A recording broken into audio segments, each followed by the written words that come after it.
అయితే ఫ్రెండ్స్ గేలా CK caterings and cookings వాళ్ళు మంచిగా జబర్దస్త్ ఇగో అడ బోటి కూర అయితే చేస్తున్నారు. ఒకసారి చూద్దాం రండి. ముందుగా అన్న మంచిగా నూనె వేసుకుని దాంట్లో ఇగో పచ్చిమిరపకాయలు గట్లనే ఇగో మన కలేమకు, అదేవిధంగా అల్లం వెల్లుల్లి, అదేవిధంగా ఎల్లిగడ్డ పేస్ట్ ఇచ్చి మంచిగా దాన్ని ఇగో ఇట్లా తిప్పిండు. ఇక బోటి ఉడికిందా లేదా నీకు తెంపి చూస్తే ఇట్లా ఇగో మంచిగా మెత్తగా ఉడికింది, జబర్దస్త్. ఆ బోటిని ఇగో ఈ విధంగా శుభ్రంగా కడిగిన తర్వాత ఏదైతే మనము ఆ తాల్పు ఉందో ఆ తాల్పులో వేసి ఈ విధంగా కింద మీద మంచిగా చేసి 2 నిమిషాల కాలం పాటు దాన్ని కలపడం జరిగింది.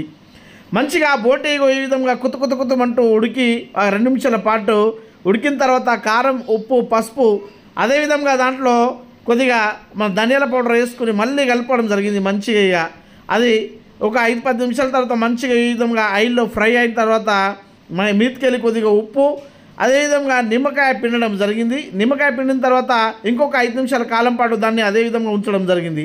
ఇక దానికి సరిపోయే గరం మసాలా కూడా కొద్దిగా వేసుకొని కలుపుకోవడం జరిగింది.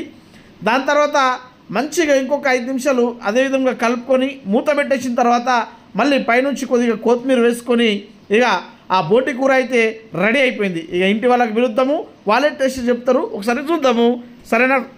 చెప్పుడు మర్చిపోయినా, ఇంకా మనకు టెస్ట్ కావాలనుకుంటే మీదకెళ్ళి కొద్దిగా కాజు కూడా వేసుకోవచ్చు. కాజు బోటి అవుతుంది ఇది. ఇగో చూద్దాం మరిగా మన ఇంట్లోకి పిలుచుకొని.